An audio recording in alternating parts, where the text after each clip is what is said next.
Knock, knock. How are you, sweetie? Feeling better? I'm so sorry that I was away for a few hours there. It broke my heart to be separated from you for that long, but I had to go out to purchase some of the ingredients for the chicken soup that I made.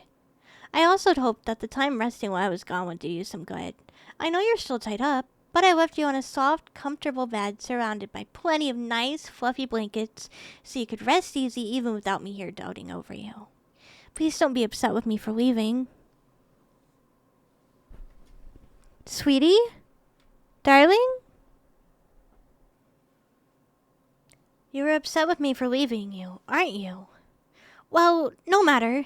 You might be sick, and when I took you, I swore to you on my life that I would never hurt you, and part of that means I need to take care of you. If I let you go on being ill without doing everything I could for you, then that would be hurting you, so please understand that I did what I had to do by leaving. Let me feel your...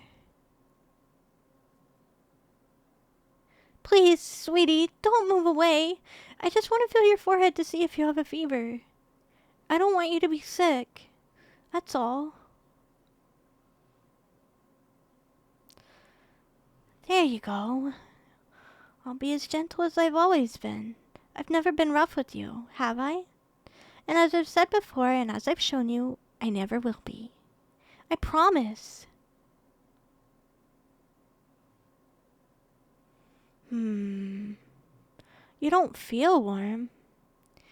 Everything seems normal.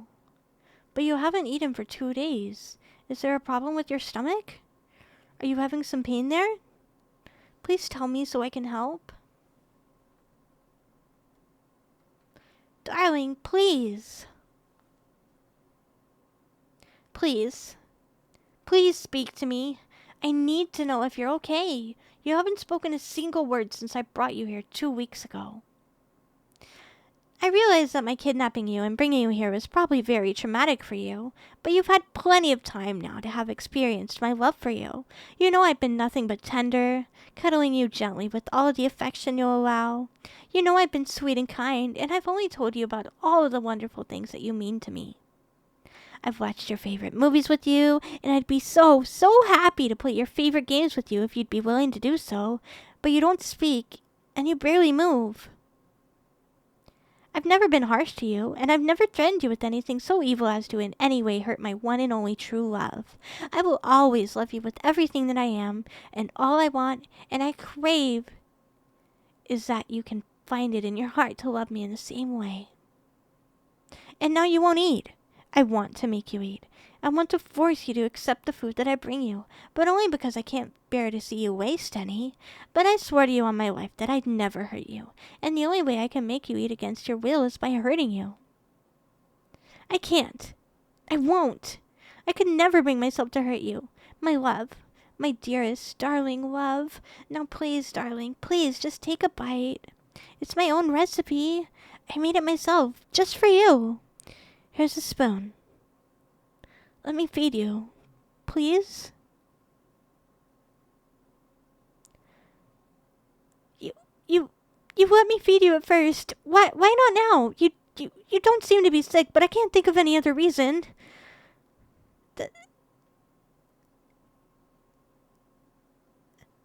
That's not true. Is it? There is one other reason. You don't love me, and you don't want to ever love me, do you? I love you so much. I knew this might take a while to get you to see how much I love you, and I knew you might be frightened initially, and so I'd have to be gentle, and I wanted to show you how much I loved you, and I hoped you'd see it and that my love would make you understand how much loving me back would be a wonderful thing. For me, yes, but for you too. If you would only recognize that my love for you knows no bounds, you'd see how wonderful a life with me could be. I knew that would take time. I was prepared for it to take months, maybe longer, but you are really prepared to starve yourself rather than try to let me love you, aren't you? You're not willing to let me take the time necessary to prove how much I love you. You'd rather let yourself die than to be with me? Please. My love, please listen. I so want you to trust me. Please tell me what I can do to earn your trust and your love. My love, my dearest love, I've told you how much I love you, how much I've loved you from the moment I saw you. On the first day of school, when you walked into my class and sat beside me, your beauty captured me. I was yours and you didn't even know it. Finding out your name was easy enough, but I had to find out who you were, what you loved, what you feared, what you hoped for, everything. I was also with you in 2 other classes, so I was able to find out a bit more about you right away. Mostly what I discovered that day was that you were very quiet and very sad. I didn't know why. I still don't know a great deal about that, but I could definitely see that you were sad and alone. I wanted to talk to you. I truly did, but I just couldn't. I wanted to be the one that made you happy, but I didn't know what was making you sad, and without knowing, well, I guess that I was afraid that whatever I said would make it worse.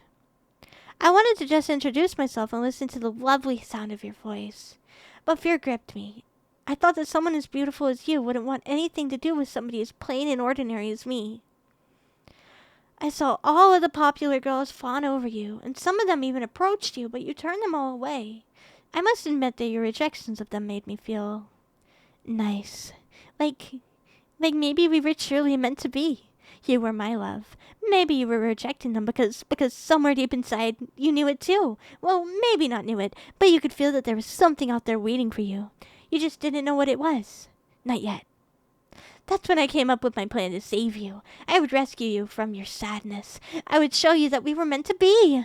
If I could find out what was making you sad, then I could figure out how to fix it. I would be your wonderful heroine. I would wrap you up in my arms and make everything better.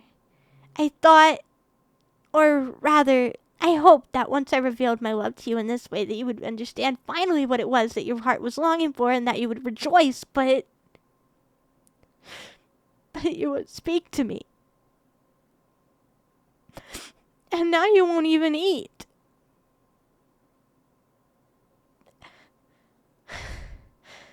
I followed you home. I needed to know where your sadness came from, so I watched you as often as I could for a few weeks. I watched one day when a stray cat mewed at you from the bushes nearby. You stopped in your tracks. It stepped out and nuzzled your leg and purred at you. You stopped for a moment, looked down at the cat, and then you sat. You sat right there on the sidewalk. You took that cat into your lap and just petted it. You petted it and petted it for an hour. You might have fallen asleep in your lap. I'm not sure. I couldn't see the cat from my angle. I was behind you. Oh, how I longed to be that cat. How I longed for it to be me that you were gently stroking, that it was my head that was being caressed by your hand. My love grew for you even more as I watched you care for that poor stray. But then I noticed something I'd never seen before. You'd always look sad, but now for the first time you cried. As you petted that little kitty and as he purred in your lap, you cried. It was soft and gentle. In fact, I might have missed it if I hadn't moved to trying to get a better view, but there were tears streaming down your face. It took all I had to keep from rushing forward right then and there to hold you in my arms and comfort you. And then, a week later, you saw it. The body of the cat by the side of the road. Dead after being hit by a car. You didn't cry. You didn't yell. You didn't have any reaction that I could see. You just looked at it. You didn't move for nearly 5 minutes before moving on. I could tell that something inside of you hurt, but for some reason it wasn't allowed to come out.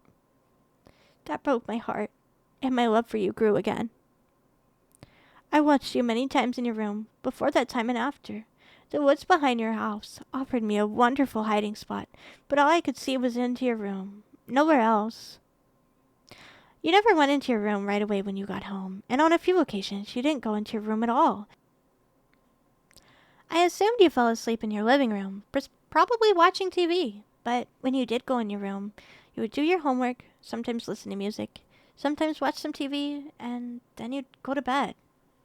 I still couldn't tell what was making you sad. When you would take off your shirt before bed, Well, as I said, you're very beautiful. My heart would fly, and I would imagine that you were doing it for me. I would imagine that I was in the room with you, and you were preparing to wrap me up in your wonderful arms and tell me how much you'd been waiting for the chance to hold me all day. I didn't notice the scars at first. I don't know if I was just so enamored with you that I missed them while I was looking at your beautiful face, or if they appeared later. I began to wonder if they were indicators of your sadness, and I wondered how you got them. I almost never saw your parents, and you don't have any brothers or sisters. I must confess that I don't know much about them. Your parents, I mean. They never interacted with you that I could see, not even on your 18th birthday. I wondered why there was no celebration that I could see. But, as I said before, I was only able to ever see your bedroom. Had I been able to install cameras in your house like I'd wanted, like I was planning to do, I could have known more about your life with them. My plans to sneak in and install them were cut short because I wasn't able to watch you for very long before I had to act. I did build up the courage a couple of nights to try to sneak into your house while you were sleeping, but I'm not very good at that sort of thing and wasn't able to make it inside. I purchased some monitoring devices, but I couldn't do anything with them before. Well, I found out that your family was moving. I knew I had to act. I had to rush all other preparations in order to make it happen before you were gone and possibly out of my life forever. That possibility terrified me. I set up everything here, which I know you still don't know where here is, but you do know this room. There are many wonderful things here that I was hoping to show you and spoil you with once. Once you love me too, but... Anyway, I drove to a location on your way home, but not too close to any other houses. It was a path I had seen very few people walk down, and I prayed that on this night it would only be you taking it. It was 2 nights before you were scheduled to leave. You know the rest. I got out of my car, pretending to look for my lost cat, and asked for your help, which you were so willing to do without hesitation. My love grew for you again that day when you so selflessly wanted to help me. When you walked in my car because you thought I was going to show you a picture of my cat, I teased you. And once again, I'm so sorry about that, and then put chloroform mask on you to keep you sedated. You woke up in this room, in this bed, and I've cared for you ever since. I fed you anything I could hope that you wanted. Some of it I knew you liked. Some of it I was guessing. I bathed you, taking as much care as possible to respect your privacy, even dressing you in swim trunks to do it. I so want you to feel comfortable, revealing yourself to me as I would be revealing myself to you one day, but I won't make you. I won't. Well, I will only do what you let me do. You've let me stroke your hair several times. You've let me cuddle you several times now. Those fleeting moments have been the most glorious highlights of my life. It's taking everything I've got not to rush forward and embrace you right now, but, well, I don't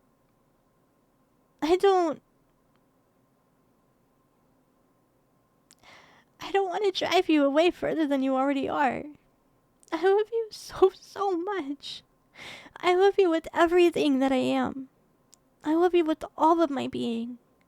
And if you really are willing to die rather than to let me love you, rather than to even let me keep you alive by feeding you and caring for you, I'm lost. I don't know what to do. I don't know how to live without.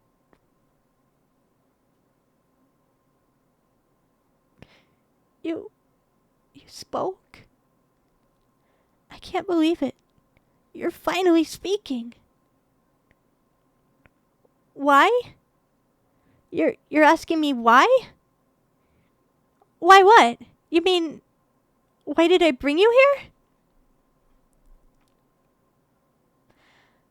How can you ask that? I've told you over and over, it's because I love you. I love you so much. I love you more than anything else. Oh, you're asking why do I love you? I just told you. I've been telling you. Because you're wonderful. Because I see how perfectly beautiful you are. You're beautiful in every way. You're enchanting. You're my love. When I look at you, I see the most precious, most wonderful thing in the world. How? I don't understand. How did I see how beautiful you are? Because I followed you. I watched you. Wait, you're asking how I could ever see anything of value in you? You're saying that you're worthless? What are you talking about? You're not worthless. You're my true love, my precious angel, my... What do you mean you're nothing? Don't say such things, my love. You're worth everything in the world to me. Why can't you see that? I brought you here because you're my everything. What? Your parents tied you and beat you? You're wondering now if they sold you to me just to get rid of you? You think that's why you're here? Because you're not worthy of love? Oh my God. Oh my God. Your parents, they tied you down and beat you. That's what they were doing when you weren't in your room. My precious baby. My dearest love. They tied you down and taught you that you were worthless. Oh my God. No, no, no. What have I done? Maybe if I'd had more time, maybe if I'd been able to have placed the cameras and discovered what was happening, I'd have found another way to get you out of that hellhole in a way that would have allowed you to better understand my love for you. That explains everything. The sadness, the silence. It even explains why you didn't own a cell phone when I took you. You've never been able to see how much I loved you. How much I do love you, because you've been taught your whole life that you're unworthy of love. And tying you up in order to keep you from leaving me it just reinforced my baby, my love, my everything. You haven't been able to trust me because nobody in your life has ever been trustworthy. By kidnapping you, by tying you up, by keeping you here, I'm doing what your parents were doing. You believe I'm just going to betray you and hurt you even more. That's it, isn't it? Oh my God. I just realized that's why after 2 weeks, there have been no reports of you missing. No manhunt. Your parents, they don't care, do they? Maybe they think you ran off. Maybe they simply don't care why you're gone. They're just glad you're gone. Oh, my baby. How could anyone treat my precious baby love with such venom? With such insanity?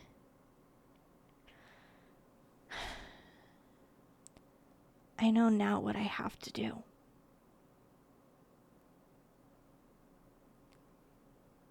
What? Why are you afraid? Oh! Oh! No! No, no, no! You saw me pick up this knife. No, baby, no! I swore to you on my life that I would never hurt you. Never. And I meant it. This knife is not for you. It's for your bonds. I'm going to cut you free. I promise you again, like I've always promised you. I won't hurt you. Let me just cut the rope, okay? Here. Just there. You're free. You can go. You can go. Just please. Promise me you won't go back to that horrid place you called home. Back with those horrid people that hurt you. Hurt my love. Yes.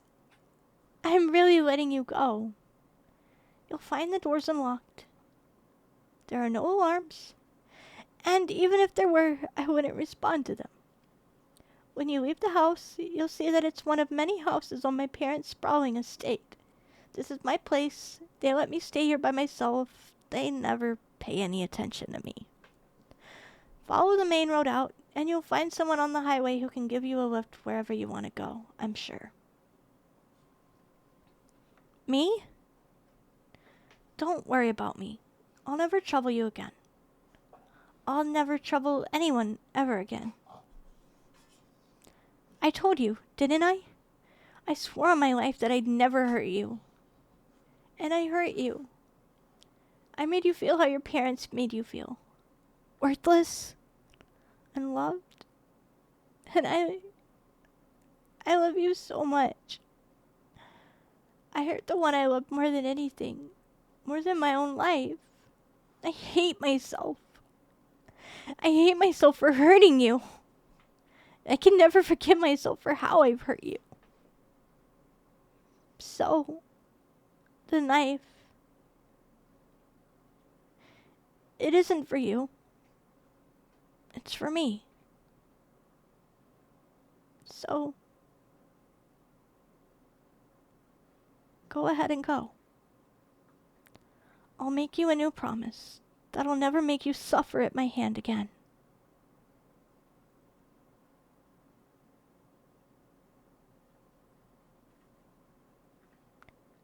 Hey,